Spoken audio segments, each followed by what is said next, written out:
नमस्कार प्यारे विद्यार्थियों, मैं दिनेश चौधरी एक बार फिर आपका स्वागत करता हूं पराक्रम अकेडमी बनार के इस ऑनलाइन प्लेटफॉर्म पर। मित्रों, हम मानव शरीर के विभिन्न तंत्रों की चर्चा कर रहे हैं और आज हमारा विषय रहेगा मानव श्वसन तंत्र, human respiratory system.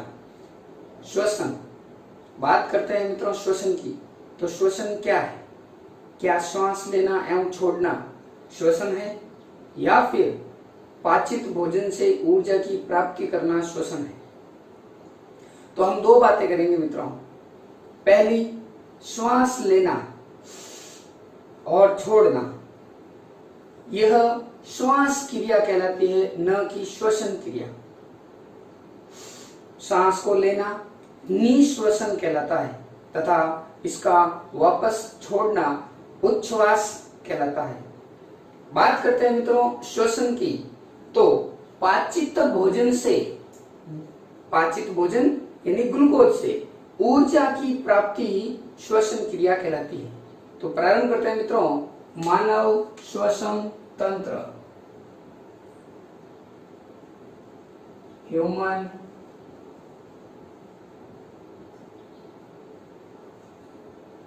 Respiratory system, मानव श्वसन तंत्र।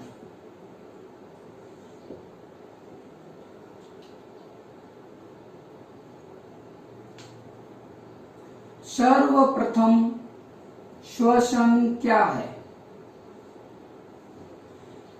तो मैं एक लाइन में बताना चाहूंगा मित्रों, पाचित भोजन से। किससे? पाचित भोजन। पाचित भोजन क्या है अपना? ग्लूकोज। पाचित भोजन ग्लूकोज से ऊर्जा की प्राप्ति ही श्वसन है।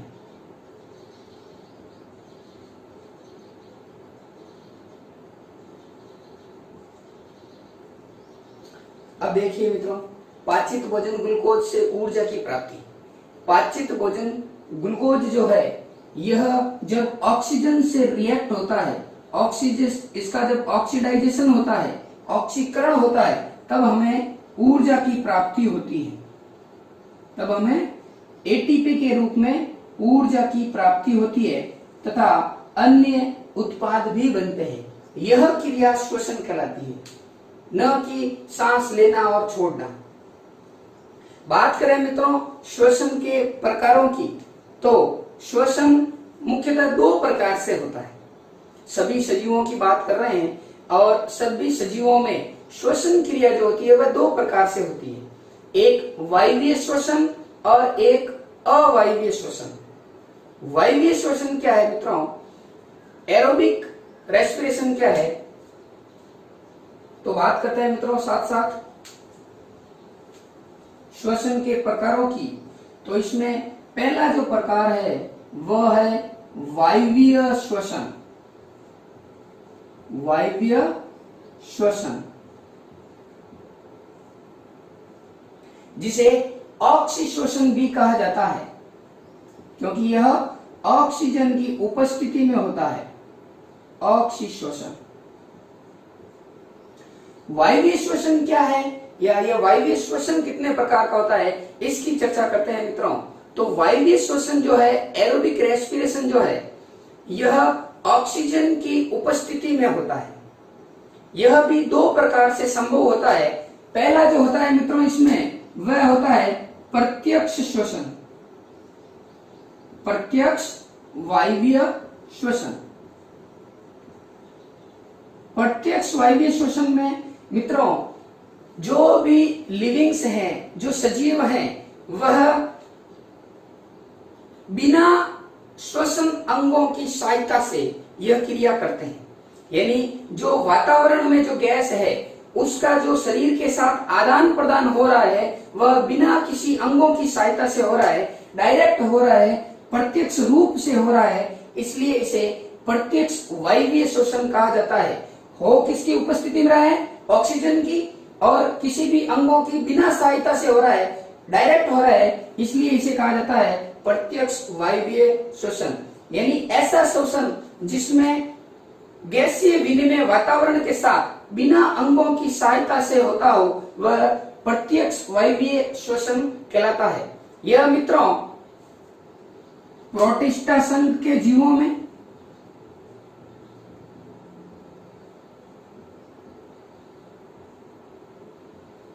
कुछ जीवाणुओं में,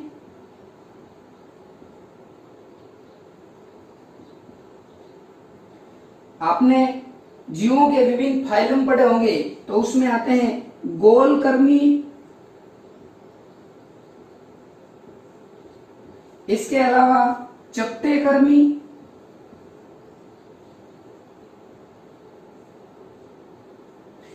आदि प्रकार के जीवों में मित्रों प्रत्यक्ष वायवीय श्वसन होता है। अब बात करते हैं मित्रों अप्रत्यक्ष वायवीय श्वसन की। यह क्या होता है? अप्रत्यक्ष वायवीय श्वसन। बात हम एरोबिक रेस्पिरेशन की कर रहे हैं, वायवीय श्वसन की कर रहे हैं, तो इसमें जो दूसरा प्रकार है मित्रों, यह होता है अप्रत्यक्ष वायवीय श्वसन। अप्रत्यक्ष वायवीय श्वसन मित्रों, इसमें वातावरण के साथ जो गैसीय आदान प्रदान होता है वह विभिन्न अंगों के साथ होता है। जैसे अपने जो श्वसन के अंग हैं, फेफड़े, त्वचा, कलोन, रुधिर, इन सभी के माध्यम से जो श्वसन क्रिया होती है वह प्रत्यक्ष श्वसन क्रिया कहलाती है। तो यह विभिन्न श्वसन अंगों के माध्यम से संपन्न होती है।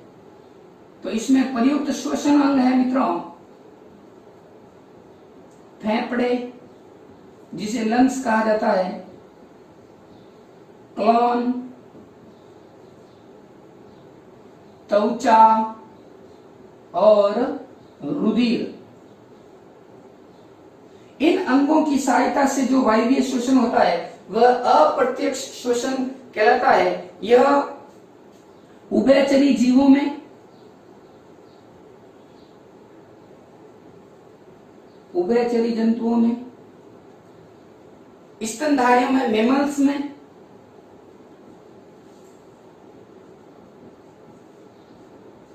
पक्षी वर्ग में तथा अधिकांश जीवों में पाए जाते हैं, जैसे मोलास्का संघ, एनिलिडे संघ इत्यादि में पाए जाते हैं।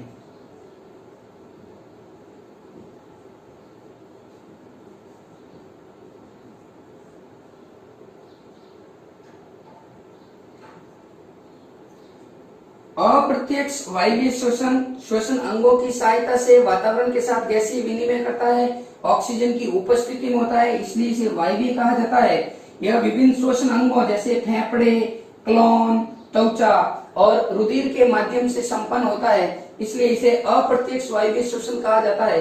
यह उभयचरी जंतुओं में जैसे मेंढक, हाइला, इनमें, स्तनधारियों में, मनुष्य वर्ग वगैरह में, पक्षी में, मोलास्का संघ के जीवों में तथा एनिलिडा वर्ग के जंतुओं में पाया जाता है। इसके अलावा बात करें मित्रों दूसरे प्रकार के श्वसन की, एनएरोबिक में अवायवीय श्वसन की, जो दूसरा प्रकार है इसका अवायवीय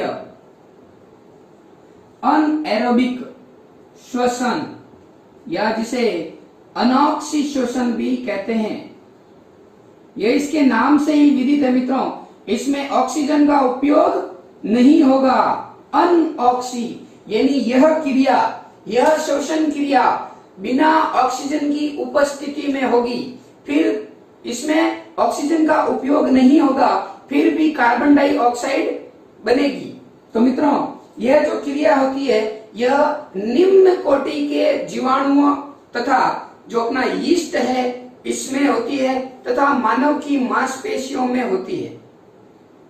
इसमें ऑक्सीजन की कमी या अनुपस्थिति के कारण ग्लूकोज का अपूर्ण दहन होता है तथा उत्पाद के रूप में बात करें यदि मित्रों पादपों की, तो पादपों में ग्लूकोज के अपूर्ण दहन से ग्लूकोज के अपूर्ण दहन से अपना एथिल एल्कोहल का निर्माण होता है और इसके दो अणु बनते हैं तथा मित्रों दो अणु अपने बनते हैं कार्बन डाइऑक्साइड के तथा 118 किलो जूल ऊर्जा उत्पन्न होती है। इसमें किसी भी प्रकार के ऑक्सीजन का योग नहीं हुआ है, इसलिए यह अनऑक्सीशोषण है। पादपों में हो रहा है, यीस्ट में हो रहा है। ग्लूकोज से, इसके अपूर्ण दहन से हमें एथिल एल्कोहल तथा कार्बन डाइऑक्साइड उत्पाद के रूप में मिल रही है तथा इसके भी दो अणु बनते हैं तथा 118 किलो जूल ऊर्जा बनती है। यह ऊर्जा अत्यधिक कम है लेकिन अत्यधिक तीव्र मात्रा में मिलती है, बहुत जल्दी मिलती है। इसके अलावा बात करें मित्रों मानव मांसपेशियों की, तो इसमें ग्लूकोज के दहन से, ये अपना हो गया ग्लूकोज, इसमें ग्लूकोज के दहन से मित्रों लैक्टिक अम्ल बनता है।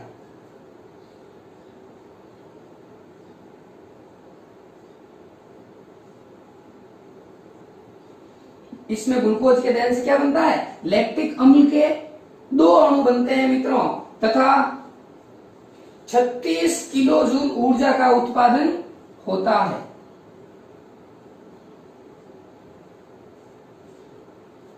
तो ये हो गया मित्रों अवायवीय श्वसन, अनऑक्सीशोषण। ऑक्सीशोषण में जो अपना कार्बन डाइऑक्साइड H2O तथा जो ऊर्जा बनती है वह बहुत अधिक मात्रा में बनती है जो माइटोकॉन्ड्रिया में अपनी क्रिया होती है। तो आगे हम बात करते हैं मित्रों श्वसन में ग्लूकोज के ऑक्सीकरण के बारे में। तो इसको एक चार्ट के माध्यम से समझते हैं।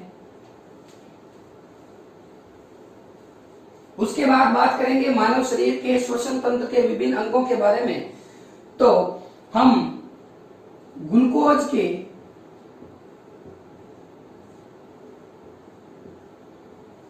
ऑक्सीकरण के बारे में समझते हैं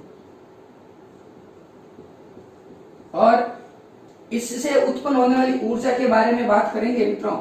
तो कोशिका द्रव्य में एक चक्र होता है जिसे ग्लाइकोलिसिस चक्र कहते हैं। ग्लाइकोलिसिस चक्र ये कोशिका द्रव्य में संपन्न होता है मित्रों और ग्लूकोज के पाइरुवेट अणु बनते हैं। यानी एक ग्लूकोज के दो पाइरुवेट अणु बनेंगे। ग्लूकोज मित्रों C6H12O6 ये इसके एक अणु का फॉर्मूला है।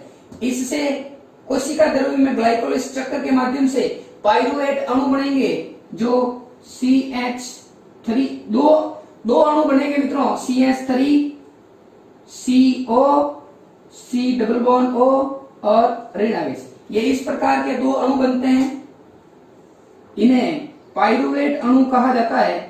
और ये पाइरुवेट अणु मित्रों ऑक्सीजन की उपस्थिति एवं अनुपस्थिति में विभिन्न प्रकार से टूटता है। तो देखिए मित्रों यह ऑक्सीजन तीन प्रकार की रिएक्शन होती है। ऑक्सीजन सबसे पहले बात करते हैं ऑक्सीजन की उपस्थिति के अंदर। तो ऑक्सीजन की उपस्थिति में यह एथिल एल्कोहल का निर्माण भी कर रही थी। तो मित्रों ध्यान देना इसमें दो अणु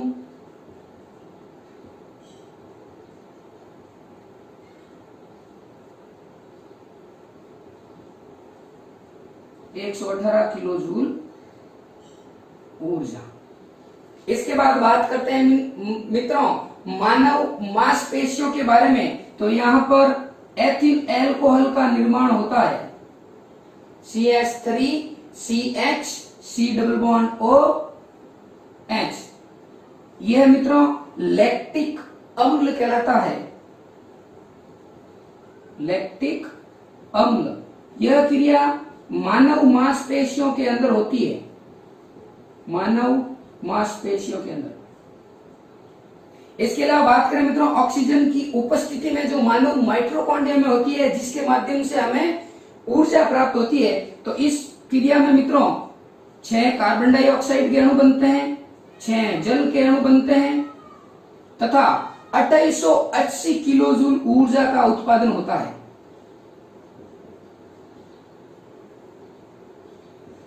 हम अधिकांशतः पढ़ते हैं 36 एटीपी,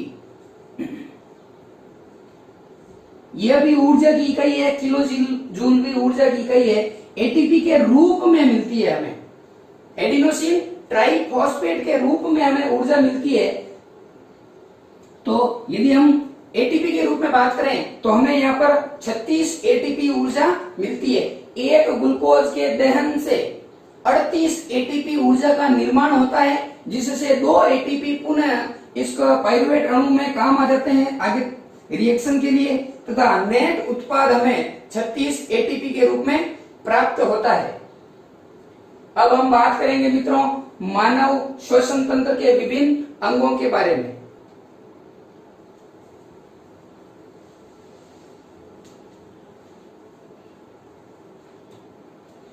अब हम बात करते हैं मित्रों मानव श्वसन तंत्र के विभिन्न अंगों की। तो इसमें मित्रों श्वसन तंत्र के विभिन्न अंग, इसमें मित्रों जो पहला अंग है वह है अपना नासिका,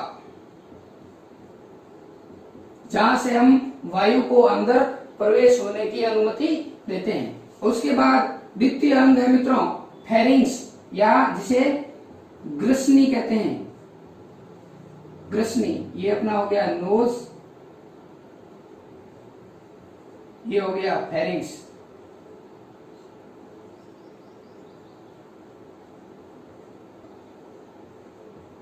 श्वास नलिका, ट्रेकिया। चौथा है मित्रों अपने श्वसनिकाएं, श्वसनिकाएं। और इसके बाद है मित्रों अपने फेफड़े, लंग्स, फेफड़े। और लास्ट में है मित्रों अपना मध्यपट, तंतुपट, या जिसे डायाफ्राम भी कहते हैं, डायाफ्राम। इन अंगों की चर्चा करेंगे। तो प्रारंभ करते हैं मित्रों हम नासा गुहा से, नेजल कैविटी से, जहां से हम सांस को अंदर आने की अनुमति देते हैं तथा वापस कार्बन डाइऑक्साइड को बाहर छोड़ते हैं। मित्रों नाक जो है इसमें 2 द्वार होते हैं तथा बीच में एक पट से यह दोनों विभाजित रहते हैं। नासा गुहा के अंदर जो हड्डी पाई जाती है हमने पढ़ा था वूमर हड्डी होती है। यह हड्डी इन दोनों द्वारों को बीच में से अलग करती है। इसके अलावा नाक के अंदर रोम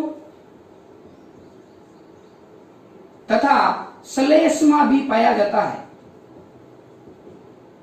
यह मित्रों नाक द्वारा ली गई हवा में उपस्थित जीवाणुओं तथा हानिकारक पदार्थों को रोकने में कार्य करते हैं, रोकने में महत्वपूर्ण भूमिका निभाते हैं, जिससे हानिकारक बैक्टीरिया वगैरह अपने फेफड़ों में किसी भी प्रकार की हानि नहीं पहुंचाए, इसलिए उन्हें यहाँ पर ही रोक दिया जाता है। और रोकने में मुख्य भूमिका निभाई जाती है रोम एवं श्लेष्मा के द्वारा। इसके बाद यदि बात करें मित्रों दूसरे अंग की, तो मैंने आपको कहा था जो श्वसन तंत्र एवं पाचन तंत्र में उभयनिष्ठ मार्ग होता है वह होता है अपना फेरिंग्स या ग्रसनी। इस ग्रसनी को हमने पाचन तंत्र में भी 3 भागों में बांटा था। इसके 3 भाग होते हैं। पहला जो नाक से जुड़ा हुआ भाग है, जो नाक से जुड़ा हुआ भाग है यह ग्रसनी नेजोफेरिंग्स कहलाती है, तथा जो मुख से जुड़ा हुआ भाग है, जो अपने इधर मुख से जुड़ा हुआ भाग है, ये वाला पोर्शन, इसे ओरोफेरिंग्स या मुख ग्रसनी कहा जाता है। और तीसरा भाग ये मित्रों जो निम्न भाग है इसका, इसे कहा जाता है कंठ ग्रसनी जो लेरिंग्स से जुड़ी हुई है, जो स्वर यंत्र या कंठ से जुड़ी हुई है, इसे कहा जाता है लैरिंगोफेरिक्स। इसके अलावा बात करें मित्रों श्वास नलिका की, इसे अंग्रेजी में ट्रेकिया कहा जाता है। यह 5 सेंटीमीटर लंबी एक नली होती है जो वायु को ग्रसनी से फेफड़ों तक स्थानांतरण में मदद करती है या फिर वायु इसी के माध्यम से होकर गुजरती है। इन दोनों के मध्य यानी ट्रेकिया और फेरिंक्स के मध्य एक उपास्थीमय छल्ले युक्त एक संरचना होती है जो कार्टिलेज की बनी होती है, उपास्थि की बनी होती है, परभासी उपास्थि की बनी होती है। परभासी उपास्थि की बनी हुई एक उपास्थीमय संरचना होती है। कार्टिलेज है, ये जो अपना एक जो कंठ है इसमें 9 चैम्बर्ड होते हैं। कितने का कोष्ठक होते हैं? 9 कोष्ठक होते हैं। इन 9 कोष्ठकों से होकर ही वायु ध्वनि का निर्माण करती है। मित्रों ये जो अपना कंठ है, ये जो अपना वोकल है, इसके माध्यम से ही ध्वनियों का निर्माण होता है। शब्द का निर्माण आगे जाते हुए जीभ करती है, जबकि ध्वनि का निर्माण अपना ये कंठ करता है। यानी कंठ में खराबी हो जाए तो ध्वनि का निर्माण नहीं होगा, जिससे ना तो शब्द बनेंगे ना हमारी आवाज निकलेगी। लेकिन यदि हमारी जीभ खराब होती है तो ध्वनि का तो निर्माण होगा लेकिन शब्दों का निर्माण नहीं होगा। तो अपने बोलने में जो मुख्य भूमिका निभाई जाती है वो इस कंठ के द्वारा निभाई जाती है। इसमें 9 चैम्बर्ड होते हैं। यह उपास्थि के द्वारा बनी हुई एक बक्सेनुमा संरचना होती है। इन दोनों के मध्य मित्रों यहां से ये श्वास नली तथा इसके पीछे की साइड भोजन की नली भी गुजरती है, ग्रास नलिका भी गुजरती है। और ये दोनों का उभयनिष्ठ मार्ग है कौन? फेरिंक्स। ग्रसनी दोनों का उभयनिष्ठ मार्ग है, तो भोजन इसमें क्यों नहीं जाता फिर? तो इसका एक मुख्य कारण होता है यहाँ पाया जाने वाला एक ढक्कन, जिसे घाटी ढक्कन कहा जाता है, एपिग्लोटिस कहा जाता है। तो मित्रों श्वास नलिका एवं भोजन नलिका के मध्य एक घाटी ढक्कन पाया जाता है। घाटी ढक्कन इंग्लिश में इसे कहा जाता है एपिग्लोटिस। जब हम भोजन करते हैं तो यह एपिग्लोटिस जो है इस स्वर यंत्र पर आकर पड़ जाता है पर्दा, जिससे भोजन जो है वह अपने श्वास नलिका में प्रवेश नहीं करता। यदि किसी भी कारणवश भोजन के कुछ अंश श्वास नली में प्रवेश कर जाए तो हमें जोर से हिचकी आती है तथा जिसे हम क्या बोलते हैं खांसी आने लग जाती है। तो इसका मुख्य कारण होता है श्वास नली में भोजन के कुछ अंश चले जाना। इसके बाद बात करते हैं मित्रों इस ट्रेकिया की। तो यह ट्रेकिया जो है ये आगे जाते हुए 2 भागों में विभाजित हो जाता है, जिसे प्राथमिक श्वसनिया कहते हैं।